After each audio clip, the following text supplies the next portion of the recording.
Assalamualaikum warahmatullahi wabarakatuh. Shalom, Om Swastiastu, Namo Buddhaya, salam kebajikan dan salam sejahtera untuk kita semua. Perkenalkan, kami dari kelompok 2 yang beranggotakan saya, Adinda Aska Aita, Ahmad Amar Fatoni, Benaya Tadeus Garang, Bintang Nabilah, dan Abdullah Radi Maulana. Kami akan mempresentasikan mengenai 3 topik utama, yakni pengertian sel, morfologi sel, dan transport membran jaringan. Masuk ke pengertian sel. Yang pertama ada definisi sel. Sel merupakan unit dasar kehidupan dari semua makhluk hidup. Sel merupakan struktur terkecil dan paling dasar yang dapat melakukan semua fungsi kehidupan yang penting, seperti pertumbuhan, reproduksi, metabolisme, dan respon terhadap lingkungan. Ukuran sel beragam, mulai dari 1 hingga 50 mikrometer. Pada sel bakteri biasanya berukuran 1 hingga 5 mikrometer. Sedangkan sel tumbuhan biasanya berukuran dari 10 hingga 30 mikrometer. Pada sel hewan, biasanya sel berukuran dari 7 hingga 8 mikrometer. Sedangkan sel manusia memiliki sel terpanjang, yakni sel epitel, yang berukuran dari 20 hingga 30 mikrometer. Selanjutnya masuk ke sejarah penemuan sel. Sel ditemukan oleh Robert Hooke, seorang ahli biologis berkebangsaan Belanda, tepatnya pada tahun 1665. Pada awalnya, Robert Hooke mengamati sayatan gabus batang tanaman Quercus suber secara tidak sengaja menggunakan mikroskop rancangannya. Hooke menerbitkan bukunya yang berjudul Micrographia, di mana dia pertama kali menggambarkan dan mendokumentasikan pengamatan mikroskopisnya, termasuk temuannya tentang sel. Hooke menjelaskan bagaimana dia menggunakan mikroskop ciptaannya sendiri untuk memeriksa potongan tipis kertas kayu. Pada akhirnya, Hooke menggambarkan struktur-struktur ini sebagai sel. Nama saya Ahmad Amar Fatoni dengan akhiran NIM 005. Di sini saya akan melanjutkan pembahasan dengan pembahasan yaitu komponen sel. Nah, komponen penyusun sel dapat dibagi menjadi 2, yaitu komponen kimiawi yang terdiri dari biomolekul organik dan biomolekul anorganik. Komponen struktural yang terdiri dari membran sel, sitoplasma, dan organel. Nah, komponen kimiawi sel ini terdiri dari biomolekul organik, yaitu molekul yang mengandung unsur karbon.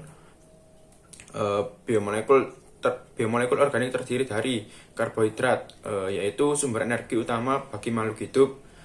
Karbohidrat ini terdiri dari atom karbon, hidrogen, dan oksigen. Yang ketiga ada protein, adalah penyusun utama struktur dan fungsi sel. Protein terdiri dari atom karbon, hidrogen, oksigen, nitrogen, dan belerang. Yang keempat ada lemak, yaitu sumber energi dan cadangan energi. Lemak terdiri dari atom karbon, hidrogen, dan oksigen. Yang kelima ada asam nukleat, yaitu materi genetik yang menyimpan informasi genetik. Asam nukleat ini terdiri dari atom karbon, hidrogen, oksigen, nitrogen, dan fosfor. Yang keenam ada air, yaitu pelarut utama dalam sel. Air terdiri dari 2 atom dan 1 atom 2 atom hidrogen dan 1 atom oksigen. Yang ketujuh ada mineral, yaitu unsur yang dibutuhkan oleh makhluk hidup untuk pertumbuhan dan perkembangan. Mineral ini terdiri dari kalsium, fosfor, kalium, natrium, dan magnesium. Yang kedua ada komponen struktural sel yang meliputi satu membran sel, yaitu lapisan yang mengelilingi sel dan memisahkannya dari lingkungan luar. Membran sel ini terdiri dari 2 lapisan fosfolipid yang saling berikatan. Yang kedua ada sitoplasma, adalah yang mengisi bagian dalam sel. Sitoplasma mengandung berbagai organel yang menjalankan fungsi sel. Yang ketiga adalah organel struktur, yaitu yang ditemukan di dalam sel dan memiliki fungsi khusus. Beberapa organel yang penting antara lain yaitu nukleus, yaitu organel yang berisi DNA. DNA adalah materi genetik yang menyimpan informasi genetik semua makhluk hidup. Yang kedua dari ribosom, adalah organel yang mensintesis protein yang merupakan penyusun utama struktur dan fungsi sel. Yang ketiga ada mitokondria, organel yang menghasilkan energi yang dibutuhkan oleh sel untuk menjalankan fungsinya. Yang keempat ada lisosom, yaitu organel yang memecah molekul besar menjadi molekul kecil. Yang kelima ada retikulum endoplasma, yaitu organel yang membantu dalam sintesis protein, metabolisme, dan transportasi Yang kesembilan ada Golgi, yaitu organel yang memodifikasi, membungkus, dan mendistribusikan protein. Nah, oke, selanjutnya kita akan masuk ke slide berikutnya, yaitu yang berbicara tentang morfologi. Oke, di pembahasan morfologi sendiri yang pertama itu ada bentuk sel. Bentuk sel pada biota air dapat bervariasi, tergantung pada jenis biota airnya. Namun, secara umum, bentuk sel pada biota air dapat dibagi menjadi dua kategori, yaitu bentuk sederhana dan bentuk kompleks. Nah, bentuk sederhana ini adalah bentuk sel yang tidak memiliki struktur atau organel tambahan. Bentuk sederhana ini biasanya ditemukan pada biota air yang uniseluler seperti bakteri dan alga. Contoh bentuk sederhana pada biota air antara lain yaitu yang pertama ada berbentuk bulat. Berbentuk bulat seperti pada sel bakteri dan protozoa, yaitu yang kedua yaitu berbentuk lonjong seperti pada sel alga dan protozoa. Yang ketiga bentuk pipih seperti pada sel alga dan protozoa. Yang kedua ada bentuk kompleks. Nah, bentuk kompleks ini adalah bentuk sel yang memiliki struktur atau organel tambahan. Bentuk kompleks ini biasanya ditemukan pada biota air yang multiseluler seperti ikan dan tumbuhan. Contoh bentuk kompleks pada biota air antara lain yaitu yang pertama ada bentuk pipih seperti pada sel ikan. Yang kedua ada bentuk panjang seperti pada sel tumbuhan, khususnya tumbuhan air. Dan yang ketiga ada bentuk bercabang seperti pada sel dan tumbuhan air. Selain bentuk sel, biota air juga memiliki ukuran sel yang bervariasi. Ukuran sel pada biota air dapat berkisar dari beberapa mikron hingga beberapa milimeter. Ukuran sel pada biota air dipengaruhi oleh faktor-faktor lingkungan seperti suhu, salinitas, dan ketersediaan oksigen. Faktor-faktor lingkungan ini dapat menyebabkan perubahan pada ukuran sel. Baik, selanjutnya saya akan menjelaskan tentang struktur sel. Jadi, struktur sel pada biota air memiliki beberapa ciri khas yang membedakannya dengan sel pada organisme darat. Ciri-ciri tersebut antara lain pertama, bentuk sel yang lebih memanjang untuk mengurangi gesekan dengan air pada saat berenang. Kedua, membran sel yang lebih tebal untuk melindungi sel daripada tekanan air. Kemudian jumlah mitokondria yang lebih banyak. Hal ini untuk menghasilkan energi yang lebih besar karena organisme akuatik memerlukan energi yang lebih besar untuk berenang. Dan terakhir adalah jumlah vakuola yang lebih sedikit dikarenakan hal ini berfungsi untuk mengurangi berat pada sel. Dan pada beberapa organisme, terdapat organel khusus yang mereka miliki untuk membantunya beradaptasi dengan lingkungan air. Seperti misalnya ikan memiliki insang dan flagela pada alga. Berikut adalah penjelasan lebih lanjut mengenai ciri-ciri struktur sel pada biota air. Bisa kita lihat pada gambar bahwa bentuk sel itu seperti demikian. Tetapi umumnya pada biota air bentuk selnya itu lebih memanjang karena membantunya untuk berenang lebih efisien. Hal ini karena sel yang memanjang itu memiliki luas permukaan yang lebih besar dibandingkan dengan sel berbentuk bulat. Sehingga luas permukaan yang lebih besar ini memungkinkan sel untuk menghasilkan gaya dorong yang lebih besar juga pada saat berenang. Kemudian bisa dilihat bahwa membran selnya dibandingkan dengan organisme pada darat, organisme air itu memiliki membran sel yang lebih tebal untuk melindungi selnya ini daripada tekanan air. Karena tekanan air di lingkungan perairan itu bisa mencapai ratusan atmosfer, dan ini mengakibatkan membran sel mereka harus lebih tebal untuk menahan tekanan air sehingga sel yang di dalamnya tidak pecah. Kemudian jumlah mitokondria mereka juga lebih banyak dengan tujuan untuk menghasilkan energi dalam bentuk ATP yang lebih besar. Karena biota air akan memerlukan banyak energi dan akhirnya memiliki banyak mitokondria demi menghasilkan energi untuk berenang. Kemudian terakhir adalah jumlah vakuola yang lebih sedikit ini merujuk kepada cairan di dalam vakuola yang menyumbang kepada sebagian besar berat sel. Oleh sebab itu biota air itu akan memiliki vakuolanya lebih sedikit atau lebih kecil ukurannya agar berat sel itu semakin ringan dan mereka dapat bergerak dengan lebih leluasa dan tanpa mengeluarkan energi terlalu banyak.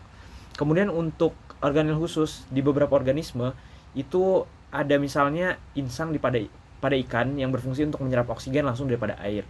Berikut juga dengan flagela pada alga itu yang berfungsi untuk menjadi alat gerak bagi alga di dalam air. Bisa dilihat struktur selnya seperti pada gambar. Nah, berikutnya ada beberapa contoh biota air beserta struktur selnya itu sendiri. Bisa kita lihat yang pertama adalah sel ikan. Sel ikan ini memiliki sel yang memanjang dan cenderung lebih pipih daripada sel biasa.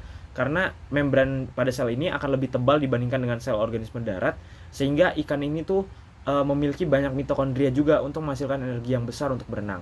Kemudian pada alga ini memiliki sel yang umumnya berbentuk bulat atau oval, dan vakuolanya yang berisi cairan ini akan lebih sedikit dibandingkan tanaman yang ada di darat, dikarenakan alga adalah tanaman air. Untuk apa vakuolanya lebih kecil atau lebih sedikit?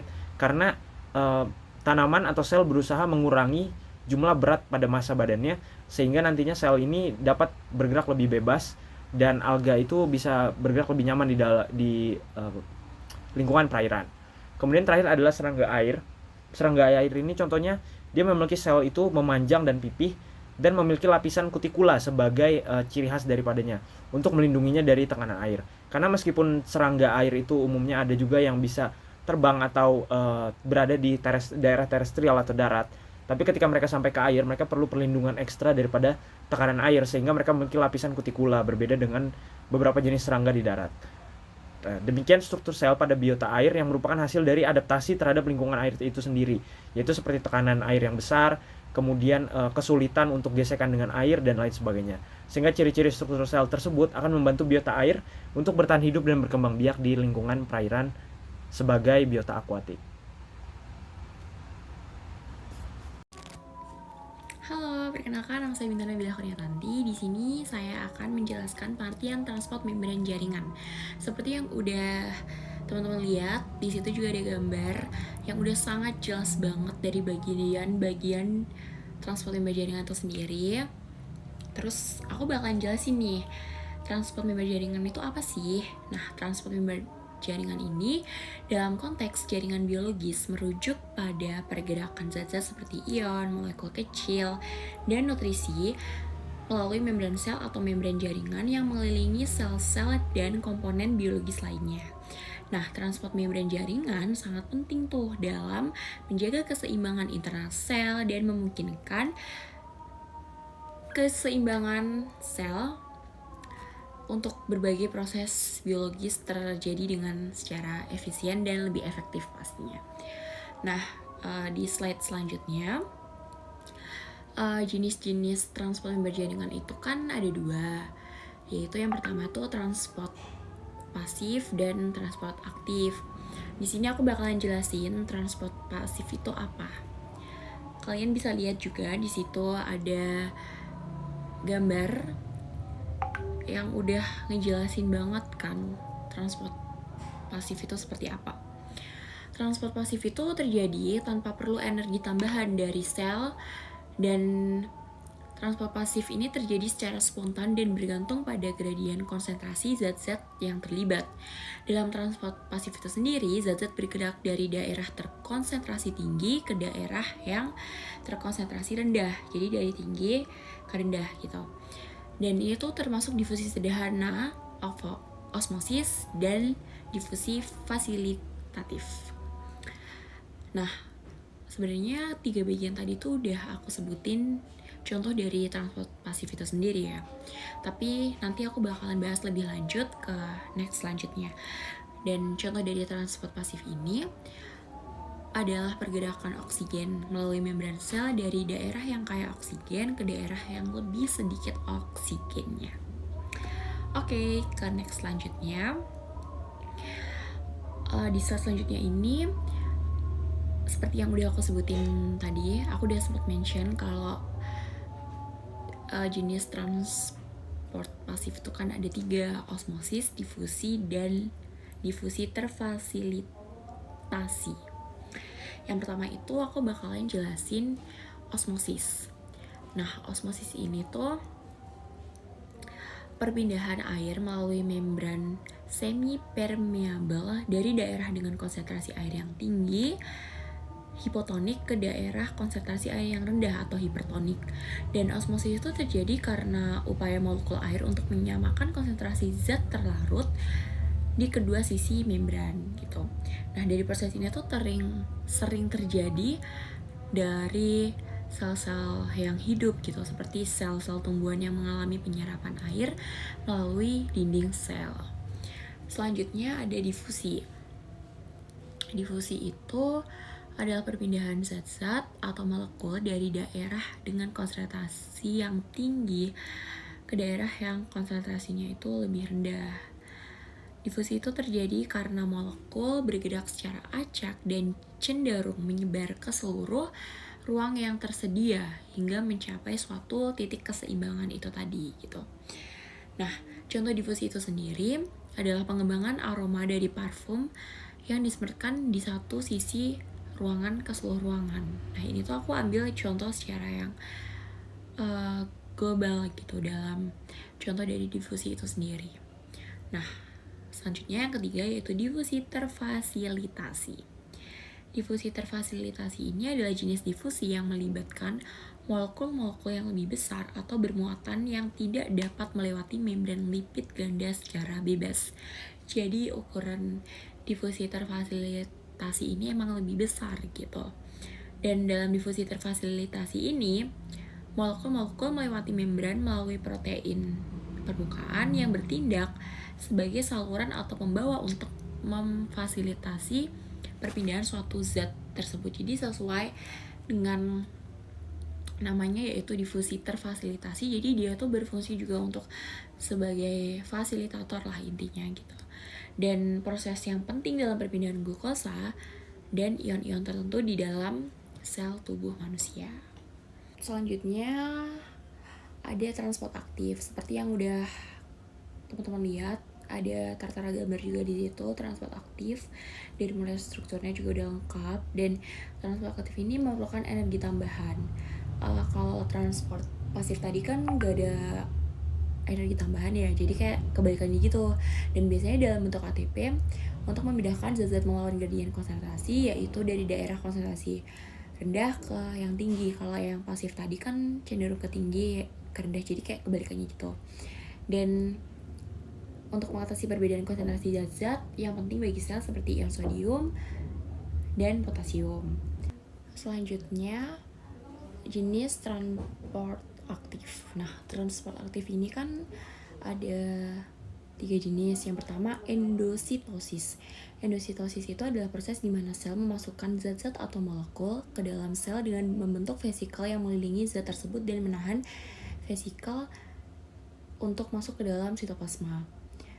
Dan endositosis ini itu salah satu cara sel mengambil nutrien dan mengatasi substansi yang dibutuhkan. Lalu yang kedua ada eksositosis.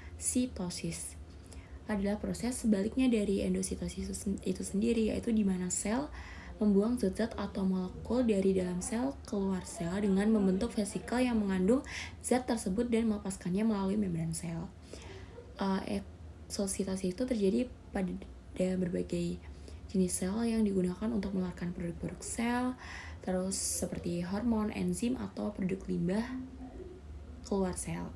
Lalu yang ketiga ada protein pump atau pompa membran, adalah protein yang berfungsi mengaktifkan transportasi zat-zat melintasi membran sel dan melawan gradien konsentrasi. Lalu hal ini itu memerlukan energi dalam bentuk ATP ya. Contohnya itu yang terkenal dari pompa protein ini atau protein pump adalah pompa sodium, potasium, Na+ atau K+ pump yang berperan dalam menjaga gradien elektrokimia di sel-sel saraf dan otot.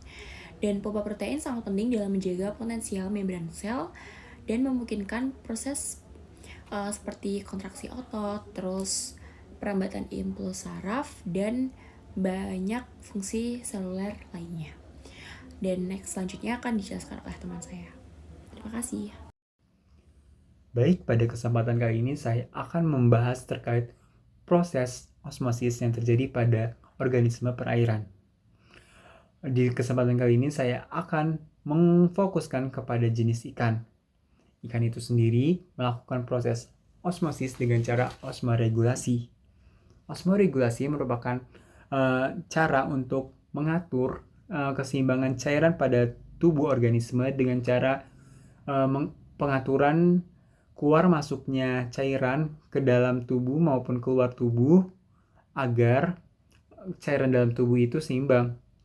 Karena jika cairan tubuh itu seimbang, maka proses-proses fisiologis pada organisme tersebut itu akan berjalan secara normal.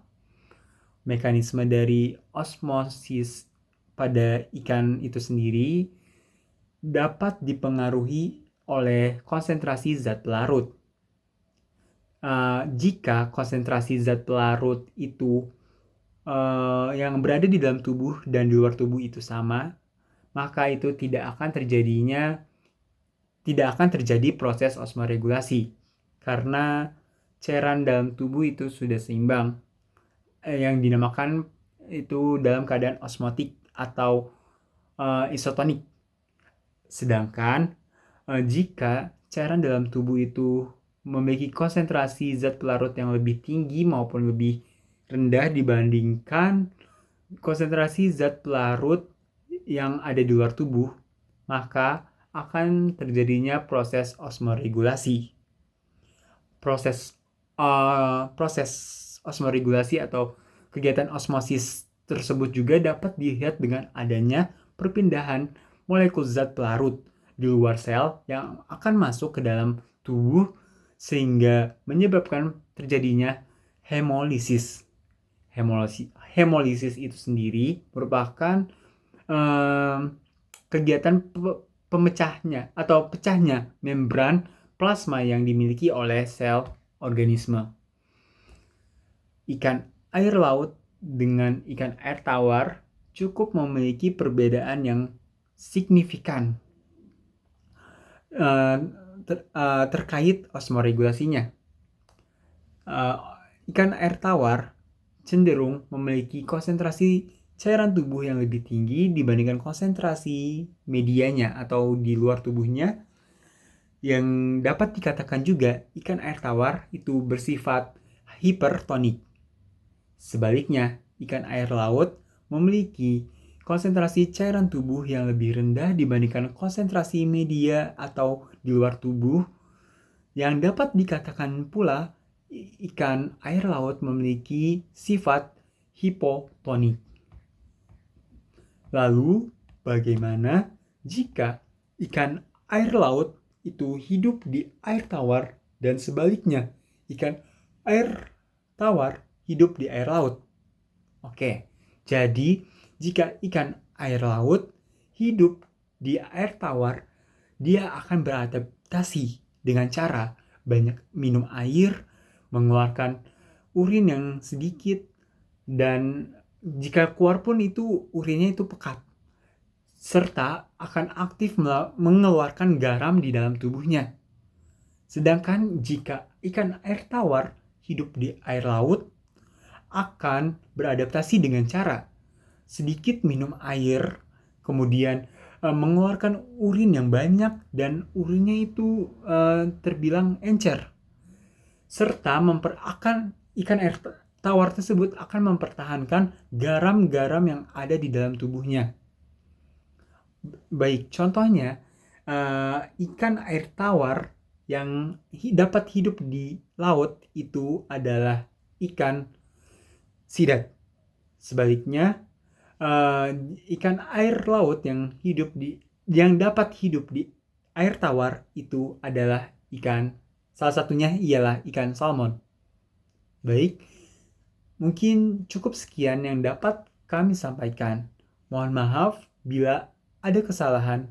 Wassalamualaikum warahmatullahi wabarakatuh. Sampai jumpa.